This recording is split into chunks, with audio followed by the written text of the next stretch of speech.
Eric yang ketakutan melangkah mundur hingga tak sengaja menginjak potongan daging pipi Olivia.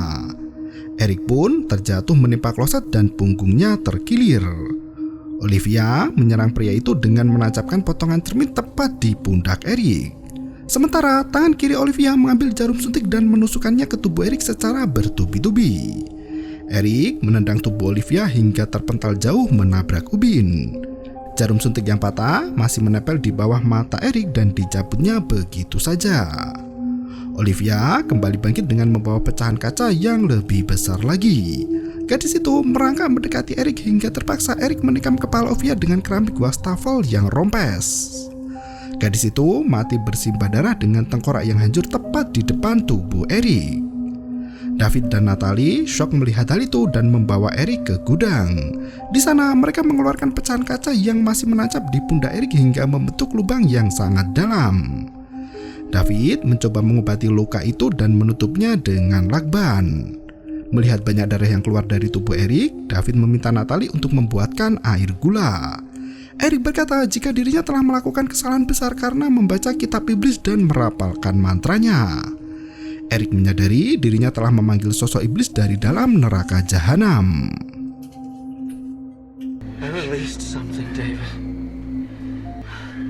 Meski takut dengan teror si Mia, Natalie memberanikan diri masuk ke dapur dan membuatkan minuman untuk Eric. Suara dentuman terdengar kencang membuat Natalie semakin ketakutan, apalagi melihat pintu basement terbuka lebar. Saat Natalie hendak pergi, ia mendengar suara Mia yang menangis di dalam basement. Ia melihat gadis itu duduk memunggunginya di anak tangga paling bawah. Mia merintih mengatakan bahwa kaki dan tubuhnya terasa sakit-sakitan. Ia meminta tolong pada Natalie untuk membawanya naik karena Mia tak bisa menggerakkan badannya. Si baik hati Natalie pun turun perlahan untuk menolong adik pacarnya itu. Natalie berjalan sembari menjelaskan mengapa mereka mengunci Mia di ruang bawah tanah. Saat tangan Natalie hendak menyentuhnya, tangisan gadis itu berubah menjadi tawa mengerikan.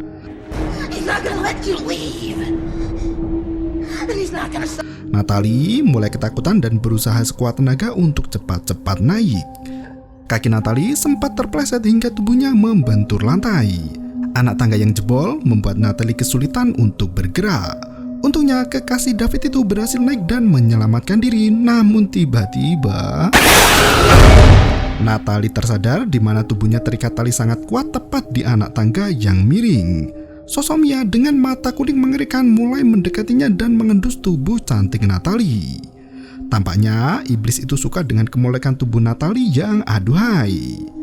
Natalie mengambil cutter di sampingnya untuk melukai Mia, namun tangannya tak cukup panjang untuk menggapai kepala gadis itu. Iblis dalam tubuh Mia menggigit tangan Natalie hingga berdarah dan merebut cutter itu darinya. Lidah Mia menjilat cutter tajam itu hingga terbelah menjadi dua bagian. Ia mencium Natalie sembari menggerayangi tubuh kekasih David. Untungnya David segera datang dan menyelamatkan Natalie. David sangat shock melihat kondisi Mia yang berubah drastis. Iblis itu pun berkata jika Mia sudah berada di neraka.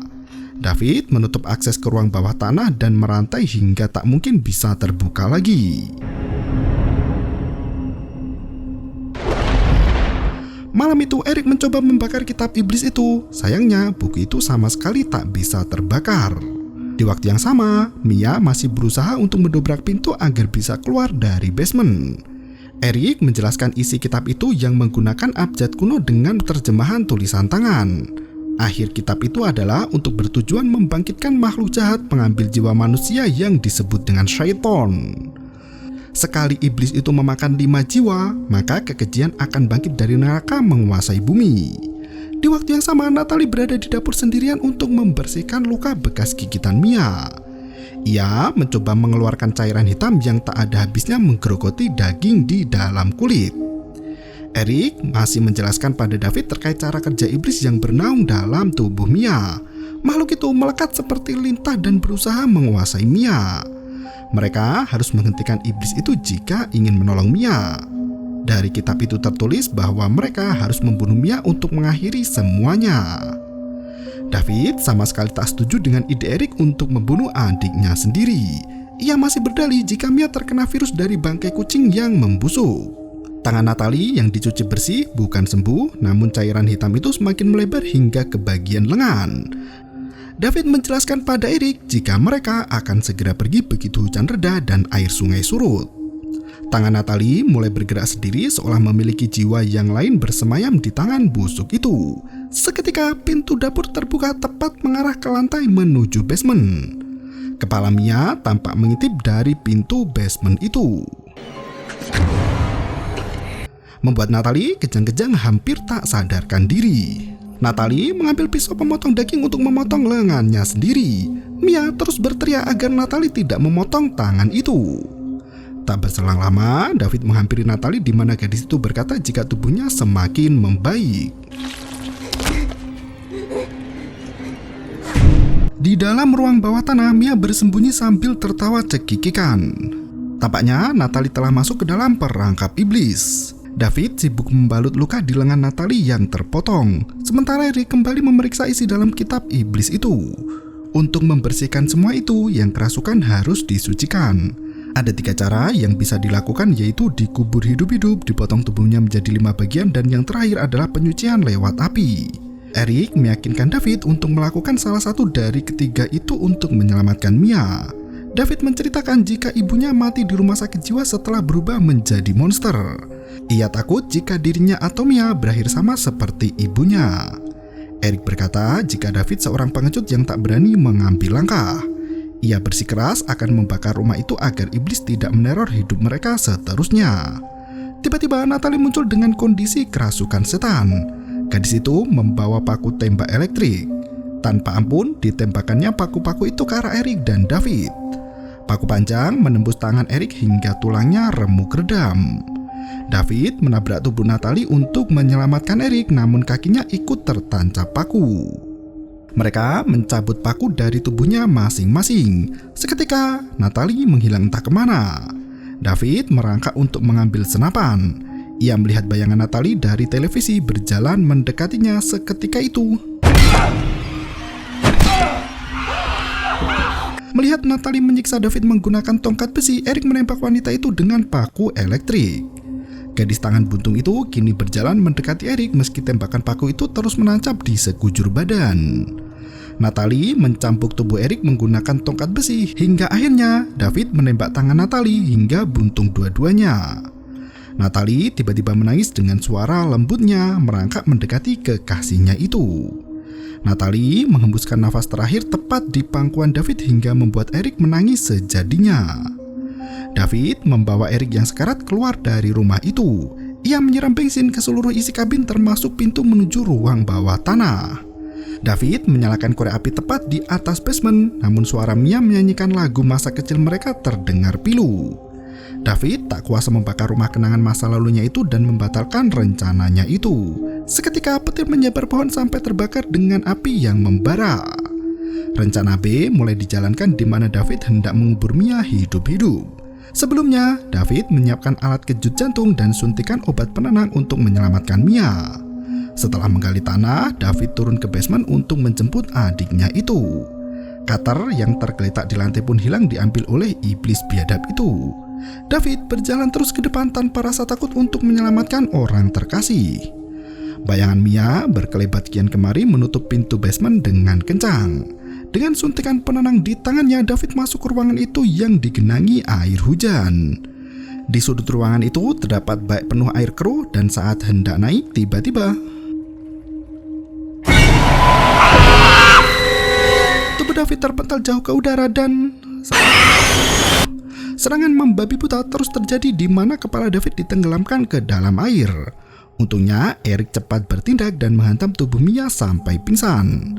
David segera menyuntikkan obat tidur ke leher Mia. Cutter yang dibawa Mia menancap tepat di perut Eric. Kali ini pria itu benar-benar sekarat. Saat David mendekatinya, Eric telah tiada. David segera membungkus kepala Mia dengan plastik dan memakaikan gaun merah ke tubuhnya. Segera jasad adiknya itu dikubur hidup-hidup sampai hampir menutupi kepala. Suara Mia kembali terdengar merengek dan merayu kakaknya untuk melepaskan tubuhnya dari tanah. Ia berkata kesulitan bernafas karena plastik menjerat kepalanya. Kali ini David sudah tak peduli lagi dan mengubur Mia dengan tanah sampai tak terlihat lagi.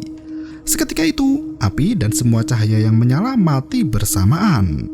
Selang beberapa menit, David menggali tanah itu lagi dan mengeluarkan Mia dari kuburan. Ia mencoba menyadarkan Mia dengan alat kejut jantung buatannya sendiri yang untungnya bisa berfungsi dengan baik. Sayangnya, Mia sudah tak bisa diselamatkan lagi dan diselimuti kain penutup jenazah. Ketika David hendak pergi, Mia terbangun dan menangis di pelukan kakaknya. Mereka bersiap untuk pergi, di mana David masuk kembali ke rumah itu untuk mengambil kunci mobil. Selain kunci mobil, David juga membawa foto keluarga ketika ibu masih hidup.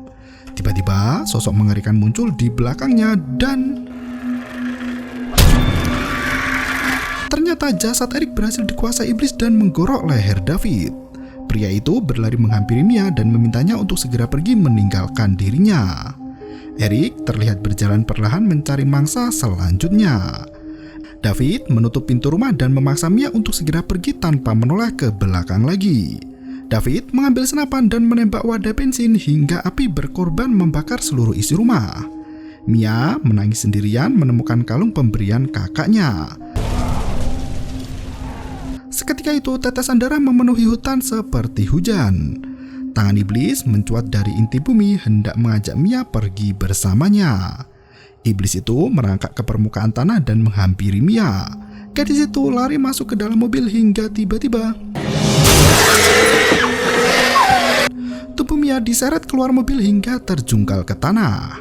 Mia merangkak ke dalam gorong-gorong dan keluar ke dalam gudang. Hujan darah yang mengguyur terlihat semakin deras.